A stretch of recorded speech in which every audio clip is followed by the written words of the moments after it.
Judge Harlan Beckett had been sitting on the bench at the probate court of Bexar County in San Antonio for 22 years. I know that because my attorney, a woman named Donna Sharp, told me on the drive over, the way attorneys tell you things before a hearing, not to make conversation, but to make sure you understand who you're walking into a room with.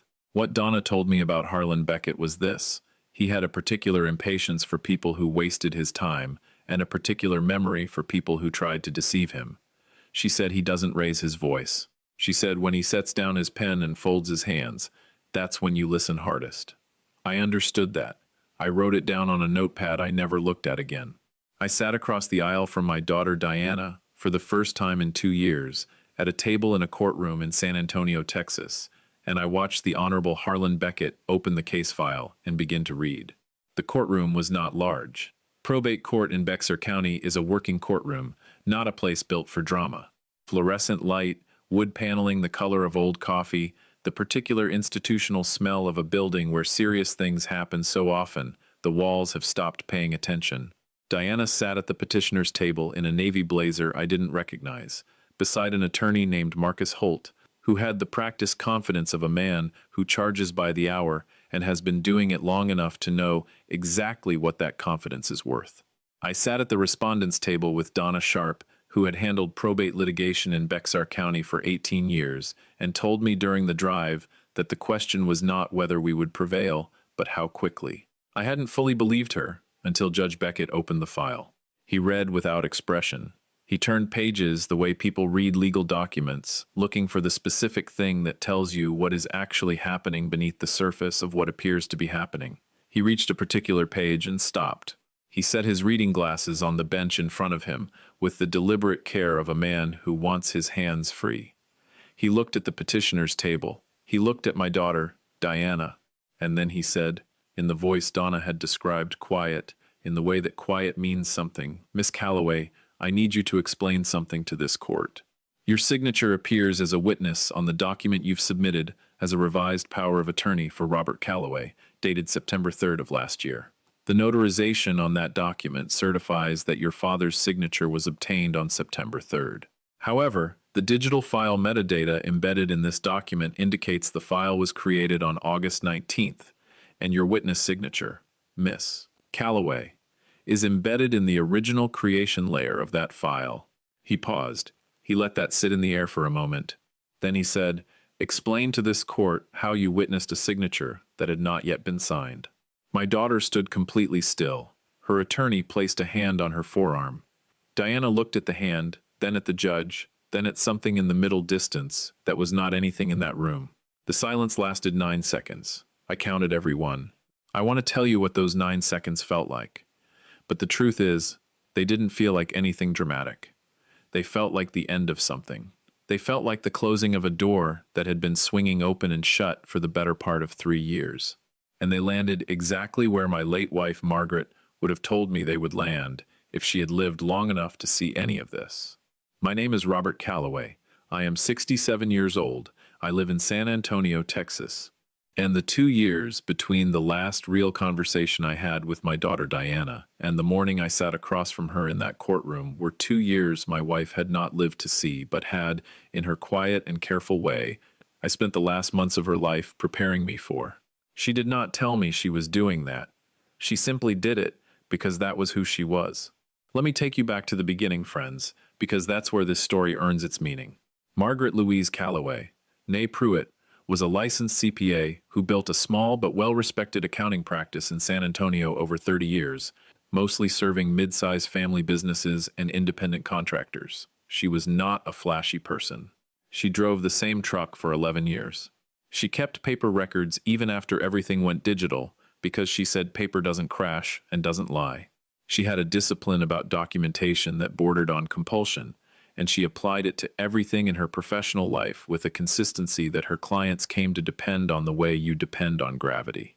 She had that same discipline at home. I am a retired high school history teacher. I taught at Roosevelt High School for 31 years. Margaret and I met at a church picnic in 1983. We had 2 daughters. Diana, the older, born in 1979, who followed Margaret into the world of finance and built a career as a financial consultant in Houston. and Renee, the younger, born in 1983, who stayed in San Antonio and spent the last 4 years managing Margaret's practice as Margaret's health declined. Margaret was diagnosed with early-stage Alzheimer's in the spring of the year before she died. The diagnosis was not a surprise in the way that diagnoses sometimes aren't surprises. You have already seen the signs and named them privately before anyone puts a word to them officially. She remained sharp for longer than the doctors predicted. She remained, in all the ways that mattered, entirely herself for the better part of that first year. It was during that year, about 8 months before she died, that she called an attorney named Vincent Okafor. I did not know about that call. I did not know about the appointment that followed, or the 2 sessions she had with Vincent over the course of the following month. I did not know because she did not tell me. And she did not tell me for a reason she explained later, in a way she had planned, in a format I did not expect. What I can tell you is who Margaret Calloway was, before I tell you what she built. She was the kind of person who balanced the family checking account to the penny every month, not because we couldn't afford to be off by a few dollars, but because she said imprecision is how small problems become large ones. She was the kind of person who kept a fireproof box in the hall closet with every important document in the house: birth certificates, insurance policies, car titles, the deed to the house organized in labeled folders that she updated every January. She was the kind of person who, when her own mother passed, made sure every financial detail was clear before the funeral was over, not because she was cold, but because she understood that grief is hard enough without confusion piled on top of it. That was Margaret. She built things that held. She checked them herself. She did not assume that something was in order until she had personally confirmed that it was in order. She died on a Tuesday in March, 14 months after her diagnosis. She passed at home, in our bedroom, with Renee and me beside her. Diana came for the last week. The hospice nurse described Margaret's final days as peaceful, in the clinical sense, not as comfort, but as fact. She was ready in the way that people are ready when they have finished their work. Diana was at the funeral. She stayed for 2 days. She and Renee had a conversation on the back porch of our house that I only heard pieces of, and which ended with both of them walking back inside without having resolved whatever it was they were discussing. Diana flew back to Houston the morning after the burial. She called me once that week, twice the following week, and then less and less, until the calls stopped being calls and became occasional text messages. I did not pursue it aggressively. I was grieving. Renee was here. I had the rhythms of the house and the slow work of adjusting to a life that had a different shape than the one I had lived for 40 years. 6 weeks after Margaret's funeral, on a Thursday morning, I received a call from Vincent Okafor. I had not hired Vincent Okafor. Margaret had. That is the detail that stopped me cold on a Thursday morning in May, sitting at my kitchen table with a coffee going cold in front of me. Margaret had contacted Vincent Okafor 8 months before she died. She had hired him for a specific purpose, and she had asked him to wait until 6 weeks after her death before contacting me because she wanted me to have time to grieve before I had to deal with what she had prepared. That was Margaret. Even the timing of the call was planned. Vincent told me that Margaret had come to him not as a standard estate planning client, but with a very particular question. She said, "My older daughter has access to financial systems and accounts she helped me set up during my illness. I am concerned that when I am gone, there may be a dispute over what I intended. What do I need to do now to make certain that my intentions are legally unambiguous and that the documentation cannot be altered after the fact?" Vincent told me she was the most precise client he had worked with in 20 years of probate and estate law. He said she had walked into his office with a typed list of her concerns, organized by priority, with supporting documentation already attached. What they built together, across 2 sessions in October, was this. First, a comprehensive amendment to the existing power of attorney documents, removing Diana as a co-agent and leaving me as sole agent, with Renee designated as successor agent. This was properly executed, witnessed, and notarized on October 14th with 2 independent witnesses and a notary who had no connection to our family. The document was filed with the county clerk's office on October 15th. It was a matter of public record. Second, a signed and notarized letter from Margaret, written in her own hand and then typed and notarized, describing in precise language the specific concerns she had about Diana's access to certain financial accounts. 3 joint accounts Diana had been added to during Margaret's illness to help manage the practice, and stating clearly that those accounts were to revert to the estate upon Margaret's death, and that Diana had no continuing authority over them. Third, and this is the thing I did not learn until I sat across from Vincent in his office on that Thursday morning of video, Margaret had asked Vincent's paralegal to set up a tablet in the conference room at his office on the first day of their October sessions. She sat in a chair, looked directly at the camera, and spoke for 11 minutes. She was calm. She was precise. She was exactly herself. She described the accounts, the access Diana held, the specific concerns she had, and the steps she had taken to address it. She looked at the camera near the end and said, "I want anyone watching this to know that I love both of my daughters. I want that on the record. But love does not mean that I am unaware of what has happened or what might happen. I have spent 30 years helping families untangle financial messes that could have been avoided with clear documentation. I am not going to leave one for mine." 4. She paused. She straightened the legal pad in front of her, a habit she had her entire adult life. Then she said, "I built this practice on precision. I am applying the same standard to this." I watched that video for the first time in Vincent's office on a Thursday morning in May. I watched my wife of 40 years sit in a conference room chair and be completely, entirely herself, the same woman who balanced the checking account to the penny, who kept the fireproof box, who labeled the folders every January. She knew what was coming. She prepared for it. She did not leave a mess. I sat in that office and did not cry. I put what I was feeling in the place where we put things too large for the moment, the place we return to later when the moment allows. There was work to do first. Vincent said, "Diana filed a petition in probate court 3 weeks ago. She is asserting that a revised power of attorney, which she claims was executed by your wife on September 3rd of last year, grants her continuing authority over the 3 financial accounts. She is also asserting that the October amendment was signed under undue influence and does not reflect your wife's true intentions." I said, "My wife has 11 minutes of video explaining her true intentions." Vincent said, "She does. And there is something else." He opened a folder on his desk and placed a document in front of me. A forensic document analysis report prepared by a specialist named Dr. Carol Finch at the University of Texas at San Antonio. The report was 3 pages, dense, specific. Vincent pointed to the second page. The document Diana had submitted as the September 3rd power of attorney had been created as a digital file on August 19th. That creation date was embedded in the file metadata and was not disputable.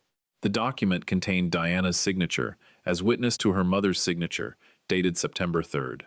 But the forensic analysis of the file's digital structure showed that Diana's signature specifically, a scanned image of her signature, had been embedded in the file at the time of its original creation on August 19th, not at the time of any subsequent modification.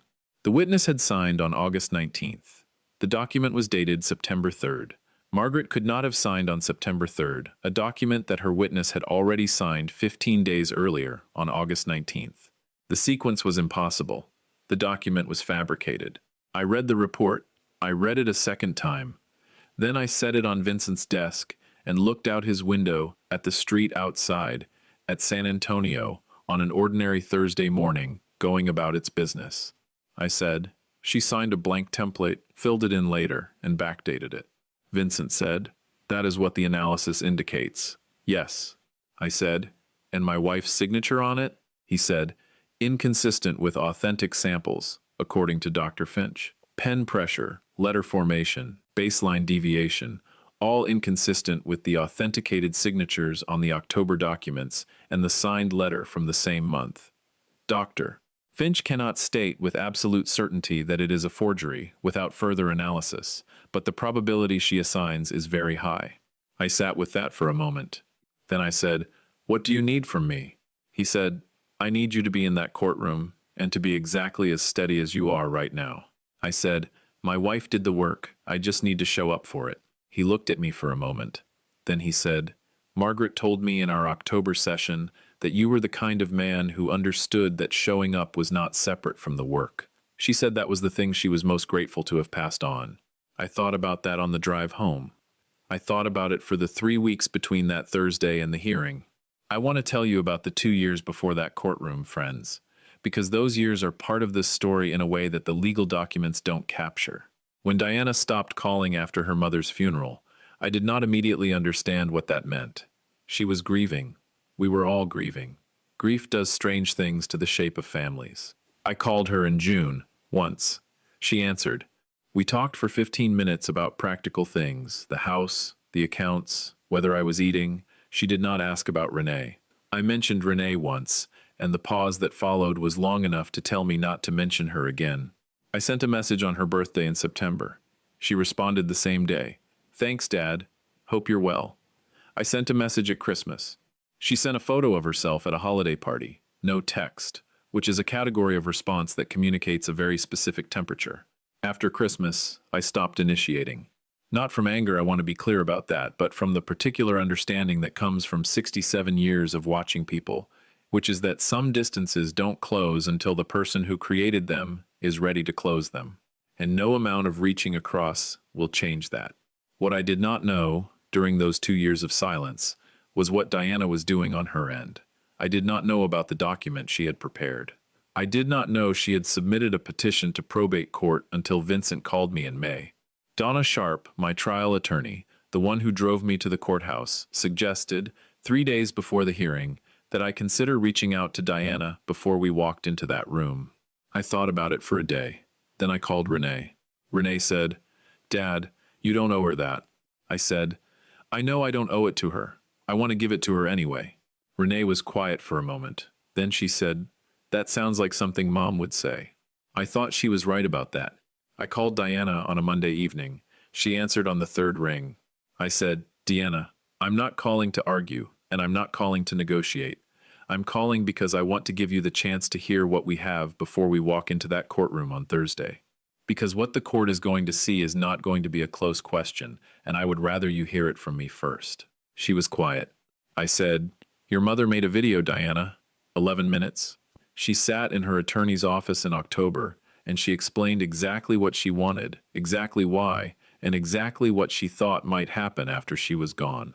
And there is a forensic report on the document you submitted that is going to be very difficult to answer in front of a judge. Diana said, What kind of forensic report? I told her. I told her about the metadata. I told her about August 19th and September 3rd. I told her about the 15-day gap that the file's own digital structure had recorded and could not be altered. She was quiet for a long time. I said, Your mother also talked about you in that video. She didn't talk about what she was afraid you might do. She talked about who you were when you were young and what she hoped for you. She said she loved you. She said that was not in question. She said she wanted that on the record. Something moved in the silence on the other end of the phone. Something that had nothing to do with the petition or the document or the metadata. Diana said, I need to think. I said, I understand. Thursday is Thursday regardless. But I wanted you to know what Thursday looks like before it gets here. She did not withdraw the petition. She showed up Thursday with Marcus Holt and a legal strategy that had no answer for what was waiting for it. I have thought about that choice many times in the months since. I don't know what it says about her, or about the distance between what we need to believe about ourselves and what the record shows. I suspect she needed the judge to say it. I suspect some things only become real when an authority you cannot argue with says them out loud in a room with a court reporter present. Donna Sharp argued our case with the particular precision of someone who has had all the facts on her side and is simply presenting them in the clearest possible order. Raymond Voss, Margaret's longtime accountant, who had worked with her practice for 16 years, testified about the October Amendment, the circumstances under which it was executed, and the complete absence of any undue influence.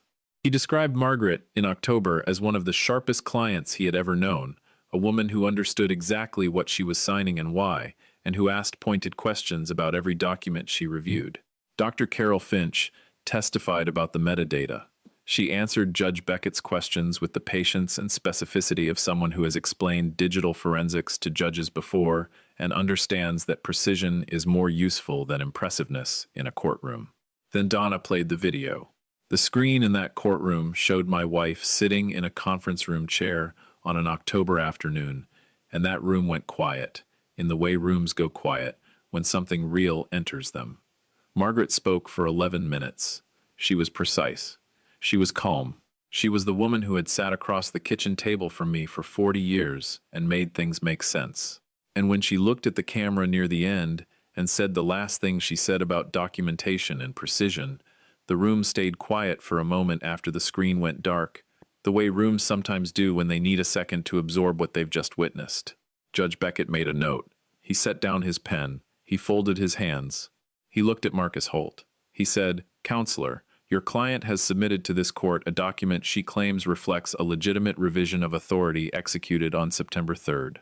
The forensic analysis establishes with significant specificity that your client's witness signature was embedded in this document on August 19th, 15 days prior to the purported signing date. I would like to hear from your client directly about how this document was prepared." Marcus Holt stood. He said, "Your Honor, Miss Calloway is prepared to address this." Diana stood. She looked at the judge. She said, "Your Honor, I believe the document represented my mother's true wishes." Judge Beckett said, "Miss Calloway, the forensic analysis before this court establishes that your signature as witness appears in a file created 15 days before the date on which your mother's signature was purportedly obtained. The analysis has not been meaningfully contested by your counsel. I am asking you to explain to this court how you witnessed a signature that had not yet been signed." 9 seconds of silence. My daughter stood at the petitioner's table in a navy blazer I didn't recognize and looked at the Honorable Harlan Beckett and had nothing to offer. Not because she couldn't search for an answer, but because there was no answer the room would hold. The file said what the file said. The date said what the date said. 15 days is not a rounding error.